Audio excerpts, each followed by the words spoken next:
জয় মা। কৃপাং কুরু মহাদেবী সুতেষু প্রণতেষু চ চরণাশ্রয় দানেন কৃপাময়ী নমস্তুতে।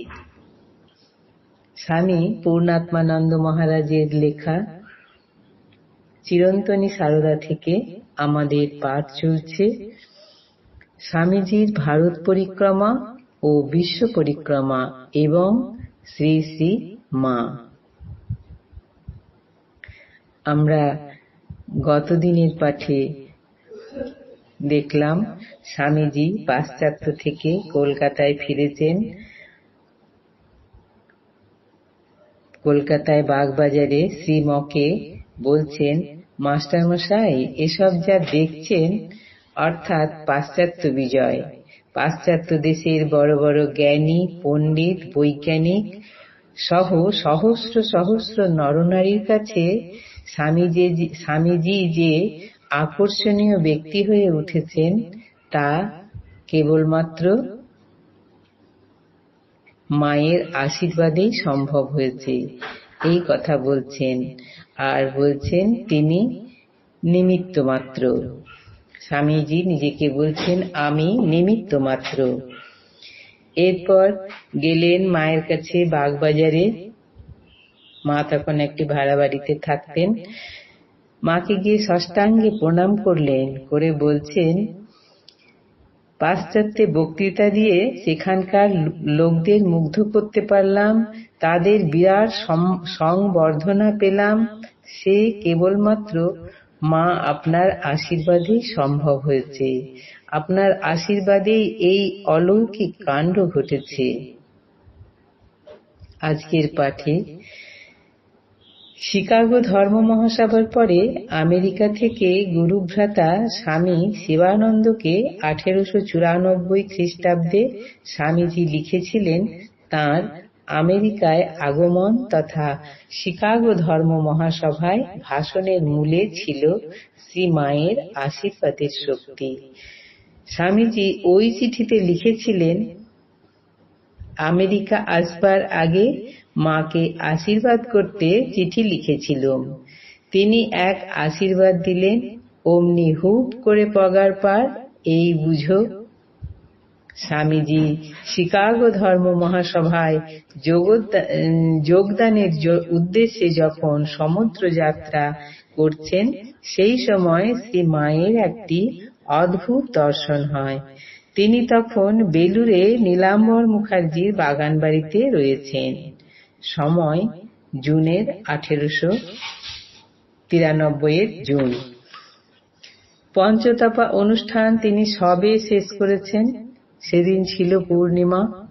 শ্রীমা নীলাম্বর মুখার্জির বাগান বাড়ি সন্নিহিত গঙ্গার ঘাটের সিঁড়িতে বসে আছেন। শান্ত নিস্তব্ধ রাত্রি, জ্যোৎস্নায় পৃথিবী যেন ধুয়ে যাচ্ছে। শ্রীমা তাকিয়ে আছেন সম্মুখে প্রবাহিত গঙ্গার দিকে। অকস্মাৎ তিনি দেখলেন শ্রীরামকৃষ্ণ পিছন দিক থেকে ঝটিতি গঙ্গায় নেমে গেলেন। সঙ্গে সঙ্গে তাঁর চিন্ময় তনু জাহ্নবীর প্রবাহিত ধারায় মিশে গেল। এই দৃশ্য দেখে শ্রী মায়ের সর্বশরীর রোমাঞ্চিত হয়ে উঠল। স্তম্ভিত অপলক দৃষ্টিতে তিনি সেই স্থানটির দিকে চেয়ে আছেন যেখানে গঙ্গাবক্ষে শ্রীরামকৃষ্ণ গঙ্গার সঙ্গে মিশে গিয়েছেন। এমন সময় কোথা থেকে স্বামী বিবেকানন্দ এসে গঙ্গায় নেমে গেলেন এবং জয় রামকৃষ্ণ ধ্বনিতে দুহাতে সেই ব্রহ্মবাড়ি নিয়ে চারিদিকে ছড়াতে লাগলেন। শ্রীমা দেখলেন সেখানে তখন অগণিত নরনারী সমবেত হয়েছে এবং তাদের মাথায় স্বামীজি সেই ব্রহ্মবাড়ি সিঞ্চন করছেন।